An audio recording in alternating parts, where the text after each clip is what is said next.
આ જેટલા તમને દેખાય તો બધા ઉમરાને હાજર છે. લોકો પાસે પૈસાઓ છે, ટાઈમો છે ને બધું જ છે. એ વસ્તુ કઈ આવીને ઊભી રહે કે આપણા બુઝુર્ગો એવું કહે છે કે અલ્લાહ તાલા જેને પસંદ કરે તેને પોતાના ઘરનો દીદાર નસીબ કરે. જેને પસંદ કરે તેને પોતાના ઘરનો દીદાર નસીબ કરે. દુનિયાની અંદર માલદાર લોકો પહેલા પણ એમના મુકદ્દર મેં તઈની રોઝી નથી, એમના મુકદ્દર મેં તઈનો દીદાર નથી, તો અલ્લાહ તાલા એમને તોફીક નથી આપી. આજે અલ્લાહે આપણને 365 દિવસમાં જે દિવસો અલ્લાહના નજદીક મકબૂલ છે, જે દિવસો અલ્લાહના નજદીક પસંદીદા છે તે રમઝાનુલ મુબારક છે. એને ઉમરા કરવાની તોફીક નસીબ કરવાની. એટલે મારું કહેવું એવું છે કે જ્યારે અહીંયાથી જઈએ ને આપણે તો દરરોજ 2 રકાત શુક્રાનાની પરવી પડે. દરરોજ જ પરવાની. 2 રકાત પરવામાં 2 મિનિટ થશે પણ આપણું મોટું કામ થઈ જશે. ને શુક્રાનાની નમાઝ પછી સૌથી પહેલી દુઆ અલ્લાહ તાલાથી એ માંગવાની, સિર્ફ એક જ દુઆ માંગવાની કે અલ્લાહ બીજા વખત તું મને લાવશે. કેમ કે બીજા વખત થઈ જશું તો આપણને દુઆ માંગવાની તોફીક મળશે. એટલે બીજા વખત તું મને લાવે. ખેર આપણે આપણી મંઝિલની જે પહેલી સીડી છે તે આપણું એરપોર્ટ છે. એરપોર્ટથી આપણો સફર ચાલુ થાય છે. ને ઉમરાનો જે સફર છે તો આપણો જિદ્દા એરપોર્ટથી ચાલુ થશે કે હોટલથી આપણો ચાલુ થશે. અત્યારે મારે તમને એક વાત કહેવાની છે કે આપણે જમા થઈ ગયેલા છે. અહીંયાથી આપણે જવાનું છે અંદર. તમારી હાથે આપણા જે મુસ્તકીમભાઈ છે એ તમારા હસબન્ડે જે બીજા તમારા બનીને અહીંયાથી જશે. દુઆ કરીને ઇન્શાલ્લાહ આપણે અહીંયાથી નીકળશું. તમારી પાસપોર્ટ, તમારી વિઝા અને તમારી ટિકિટ પોતપોતાની પોતો પાસે રાખવાની છે, એકબીજાને દેવાની નથી. બરાબર?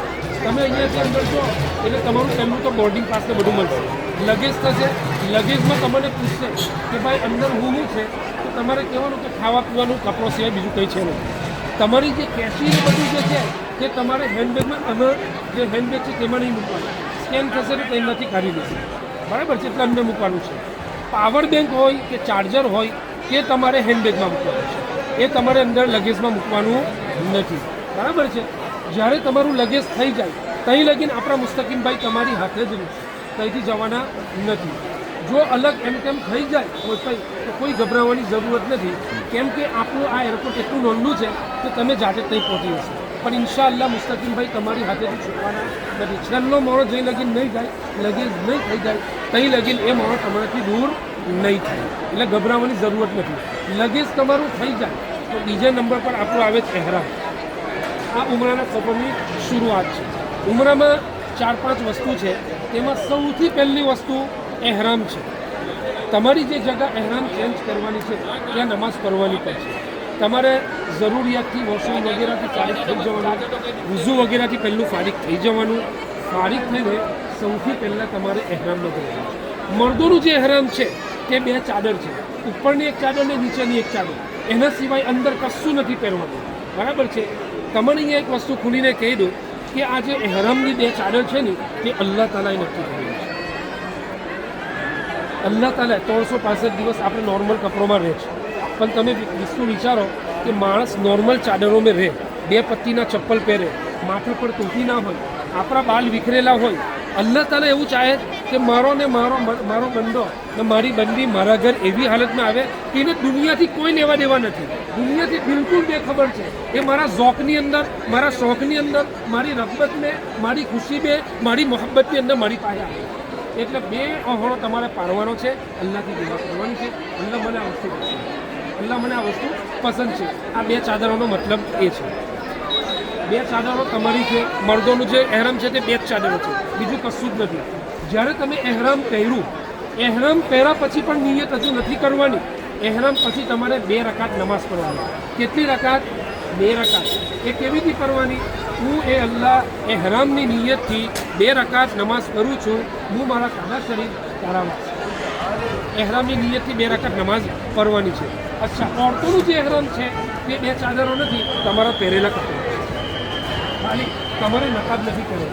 જો નકાબ પહેરવો જ હોય, પાબંદી કરવી જ હોય તો હજી તમારે જે ટોકો આવે જ તે ટોકો તો પછી ઉપર તમે નકાબ પહેરો. તો નકાબનો જે કિનારો છે તે તમારી સ્કિન જોડે ટચ ના થવો જોઈએ. બરાબર છે? આ વસ્તુ તમારે ધ્યાન રાખવાની. બીજી વાત કે તમે જે આ પહેરો આટલી વસ્તુ ખુલ્લી રાખવાની છે. જો તમે જે બહુ નીચેથી પહેરેલું છે તમે થોડું ઉપર કરી દેવાનું છે. આટલી વસ્તુ ખુલ્લું રાખો. બરાબર છે? એમ નકાબ પહેરવાનું છે પણ આ સફરની અંદર અલ્લાહ તાલાનો હુકમ છે આ વસ્તુ. એટલે આ પાબંદી તમારે કરવાની છે. તમારા પહેરેલા કપડાં તમારે જો ચેન્જ કરવા હોય તો ચેન્જ કરી શકો છો, બરાબર. તમારા પહેરેલા કપડાં તમારું એહરામ છે. મર્દોનું એહરામ 2 ચાદરો છે. ચાદર એહરામ પહેર્યા પછી તમારે 2 રકાત એહરામની નિયતથી નમાઝ પઢવાની છે. નમાઝ પછી તમારે દુઆ કરવાની, અલ્લાહ મારો ઉમરાનો સફર ચાલુ થઈ ગયેલો છે, તું મને કબૂલ કરજે કે મારા માટે આફિયતવાળો બનાવજો. ને તકલીફો સફર મેં હોય, આ સફરું કિતઅતુમ મિનન નાર, સફર એક આગનો ટુકડો છે. સફર હોનો ટુકડો છે, આગનો ટુકડો છે.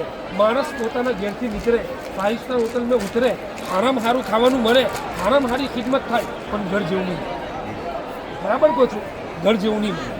એટલે સફર આગનો ટુકડો છે. એ આગના ટુકડા પર ચાલવાની શક્તિ આપણી અંદર હોવી જોઈએ. સફર પર ચાલવાની શક્તિ અલ્લાહ તાલા પેદા કરે. બરાબર છે. આ વસ્તુ તમે ધ્યાન રાખજો. તમે નિયત હજુ નથી કરવાની. 2 રકાત નફલ નમાઝ પછી નિયત હજુ નથી કરવાની. નિયત કરશો તો તમે ઉમરાના કેદમાં આવી જશો, ઉમરાની પાબંદીઓમાં આવી જશો. એટલે તમે જ્યારે ફ્લાઇટમાં બેહા પછી તમને ઇત્મીનાન થઈ જાય કે બસ હું જરૂરતથી ફારિગ થઈ ગઈ, હવે હું બેહું છું, ત્યાર પછી તમારે નિયત કરવાની. ત્યારે નિયત શું કરવાની? ઉમરાની નિયત કરવાની. અલ્લાહુમ્મા ઇન્ની ઉરીદુલ ઉમરતા ફયસ્સિરહા લી વ તaqabbalha મિન્ની. આ અરબીમાં દુઆ ના આવડે તો તમારે ફિકર કરવાની જરૂરત નથી. અલ્લાહ કોઈ પણ લેંગ્વેજનો કોઈ ભાષાનો મોહતાજ નથી, આપણે મોહતાજ. આપણે આપણી જુબાનની અંદર નિયત કરવાની છે કે અલ્લાહ મેં ઉમરાનો ઈરાદો કર્યો, મને તું આ ઉમરાનો ઈરાદો કબૂલ ફરમા, મને આસાન ફરમા. આ 2 જ વસ્તુ છે. अल्लाह मैंने उम्रे का इरादा किया है, तू उसको कबूल फरमा और उसको आसान फरमा. आ एक उमरानी नियत है. जेवी तमे उमरानी नियत कर लीधी तेवी ज तमारी ऊपर उमरानी पाबंदीओ शरू थई जशे. उमरानी पाबंदी एटले हुं, हवे तमे उमरानी नियत करता पहला बाल तोड़ी सकता था, दाढ़ीनो बाल आવું કરીને તોડી શકતા, હવે